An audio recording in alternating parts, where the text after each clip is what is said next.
क्या आप बद्रीनाथ की कहानी जानते हैं? यह वो जगह है जहां शिव और पार्वती रहते थे। यह उनका घर था।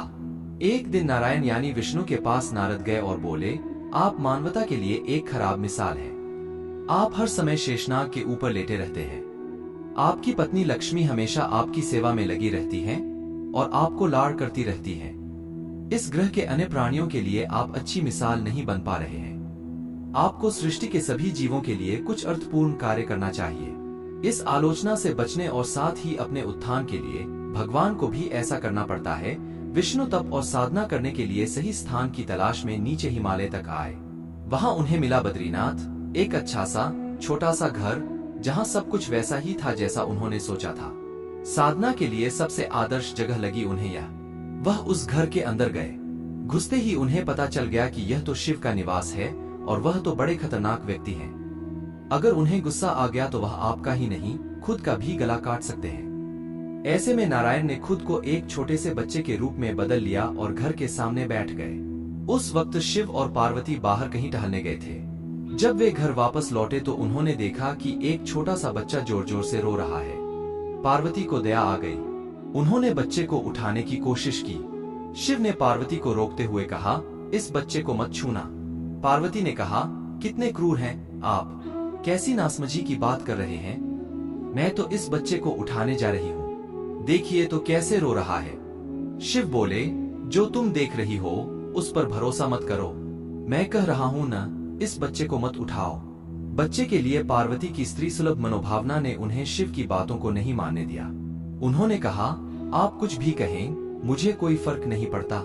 मेरे अंदर की माँ बच्चे को इस तरह रोते नहीं देख सकती।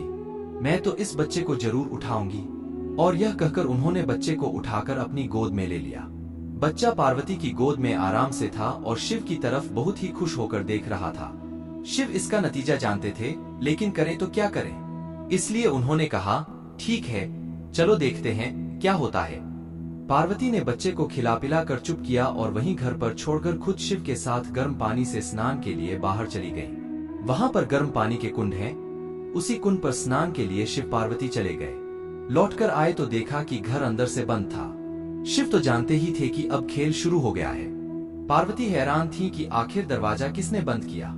शिव बोले, मैंने कहा था ना, इस बच्चे को मत उठाना। तुम बच्चे को घर के अंदर लाई और अब उसने अंदर से दरवाजा बंद कर लिया है। पार्वती ने कहा, अब हम क्या करें। शिव के पास दो विकल्प थे। एक, जो भी उनके सामने है उसे जलाकर भस्म कर दें, और दूसरा, वे वहां से चले जाएं और कोई और रास्ता ढूंढ लें। उन्होंने कहा, चलो कहीं और चलते हैं, क्योंकि यह तो तुम्हारा प्यारा बच्चा है, इसलिए मैं इसे छू भी नहीं सकता। मैं अब कुछ नहीं कर सकता, चलो कहीं और चलते हैं। इस तरह शिव और पार्वती को अवैध तरीके से वहां से निष्कासित कर दिया गया। वे दूसरी जगह तलाश करने के लिए पैदल ही निकल पड़े। दरअसल बद्रीनाथ और केदारनाथ के बीच एक चोटी से दूसरी चोटी के बीच सिर्फ 10 किलोमीटर की दूरी है। आखिर में वह केदार में बस गए और इस तरह शिव ने अपना खुद का घर खो दिया। आप पूछ सकते हैं कि क्या वह इस बात को जानते थे। आप कई बातों को जानते हैं, लेकिन फिर भी आप उन बातों को अनदेखा कर उन्हें होने देते हैं।